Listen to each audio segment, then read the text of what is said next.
¿Puedes creer en un Dios que no sea omnisciente, omnibenevolente ni omnipotente? ¿Algo así como una causa primera o algo por el estilo? Esa es una posibilidad. Quiero decir, todo está sobre la mesa y lo que tenemos que hacer es asignarle una probabilidad a eso. Sabes, hay muchas posibilidades. No podemos descartar la existencia de duendecillos. Creo que al juzgar si una afirmación es verdadera, estos otros dioses no parecen tener suficiente evidencia o ninguna. Quizá te refieres a Thomas Jefferson y Thomas Paine, deístas antes de Darwin que creían en una fuerza que inició todo. Eso es posible. Sabes, nosotros los ateos no tenemos la cabeza enterrada en la arena diciendo no puede haber ninguna posibilidad. Pero hay infinitas definiciones de Dios. ¿Pasaremos la vida analizando cada una? Si sé que el Dios de la Biblia sí es un ser bueno, amoroso, omnisciente y personal, ese Dios no existe. Pero eso no descarta, como dices, la posibilidad de otros dioses. Pero quien haga el caso por ese Dios tiene la carga de la prueba. Yo no tengo que refutar a todos esos dioses. Si alguien quiere presentarme uno duendecillos, entonces ellos tienen la carga de la prueba. No puedo simplemente decir que no voy a creer. Tú demuéstramelo y yo juzgaré la evidencia como lo vea. Durante muchos años, durante muchos siglos, de hecho, parecía perfectamente obvio que no podía ser simplemente un accidente, porque solo tenías que mirar a las criaturas vivientes. El tipo de magnífica diversidad que vemos en este museo y todo parece diseñado. Y por eso, claramente era absurdo sugerir que se debía a algún tipo de accidente fortuito. Darwin llegó y demostró que en realidad no es un accidente fortuito, pero tampoco está diseñado. Hay una tercera manera, que en el caso de la biología, es la evolución por selección natural, la cual produce una imitación cercana de algo que está diseñado. No está diseñado. Ahora lo sabemos, entendemos cómo sucedió, pero parece muy diseñado. Ahora, el cosmos aún no ha tenido a su Darwin. Todavía no sabemos cómo surgieron las leyes de la física, cómo surgieron las constantes físicas. Por eso aún podemos preguntar, ¿fue un accidente extraño o algo diseñado? La analogía con la biología podría desalentarnos de estar demasiado seguros de que fue diseñado, porque ya nos habíamos quemado los dedos antes del siglo XIX, al pensar que la biología, que parece mucho más obviamente diseñada, ahí nos quemamos los dedos. Ahora, en el caso del cosmos, ¿casualidad o diseño? El punto que he repetido una y otra vez es que incluso si no entendemos cómo surgió, no es útil postular un creador, porque el creador es precisamente el tipo de cosa que necesita una explicación.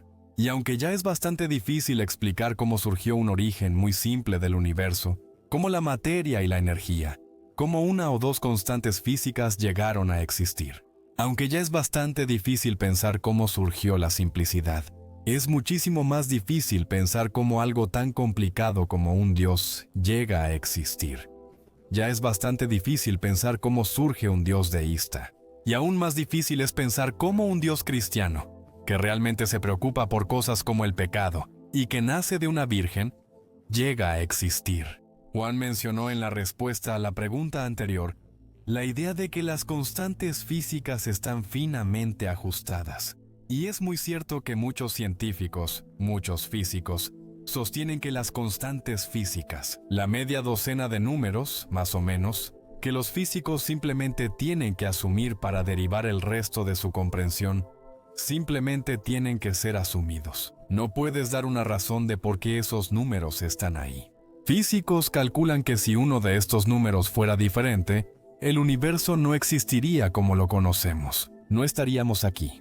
El universo quizás se habría desvanecido en el primer yoctosegundo. Así que no estaríamos aquí, o habrían salido mal otras cosas. Es tentador, una vez más, recurrir a la idea fácil y superficial de un diseñador y decir que el diseñador ajustó los controles del universo en el Big Bang y los dejó exactamente bien. Puso la constante gravitacional correcta, la fuerza fuerte correcta, la fuerza débil correcta, y así sucesivamente. Pero me parece que es obviamente un tipo de explicación inútil. Porque, como dice la cita, ¿quién diseñó al diseñador? No has explicado absolutamente nada. En vez de decir que los controles ya estaban ajustados correctamente, afirmas que un Dios sabía cómo ponerlos en esos valores. Y si vas a postular eso, entonces, en cierto sentido, has vendido el pasado. Algunos físicos resuelven ese problema sin invocar a Dios, por supuesto, sino invocando el principio antrópico, diciendo, bueno, aquí estamos, existimos. Tenemos que estar en un universo donde es capaz de darnos origen. Eso creo que es insatisfactorio. Y, como dice acertadamente John Lennox, algunos físicos resuelven eso con la idea del multiverso, la idea de que nuestro universo es uno entre muchos. Hay una especie de espuma burbujeante, una espuma de universos, y la burbuja en la que estamos es solo uno de miles de millones de universos. ¿Y? Cada uno de estos universos tiene diferentes constantes fundamentales. La mayoría de ellos tiene constantes fundamentales que no son adecuadas para dar lugar a el tipo de permanencia y química, junto con las condiciones que posibilitan el inicio de la evolución biológica y darwiniana.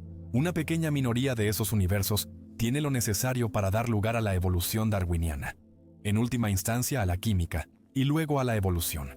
Y esa pequeña minoría tiene que incluir el universo en el que estamos, porque aquí estamos. El principio antrópico, el principio de que tenemos que estar en un universo capaz de darnos origen. Además, el principio del multiverso proporciona al menos una explicación provisional y satisfactoria, de una manera en que un creador no podría ser una explicación satisfactoria por la razón que ya mencioné. Luego, después de encontrarnos en un universo que es capaz de generar estrellas, capaz de generar química y en última instancia capaz de generar el origen de la vida, entonces la evolución biológica toma el control. Ahora tenemos el camino despejado y entendemos lo que pasó. Una vez que la evolución biológica comienza, entonces es fácil entender la mayoría de lo que resulta difícil. La mayor parte de la dificultad para entender el universo radica en la enorme complejidad de la vida. Eso es lo que realmente impresiona a la gente. Por eso la mayoría de las personas que creen en Dios lo hacen, porque observan el mundo vivo y ven lo impresionante que es. Así que ese nivel de asombro queda completamente destruido por Darwin. Y Darwin, por supuesto, no explica el origen del universo.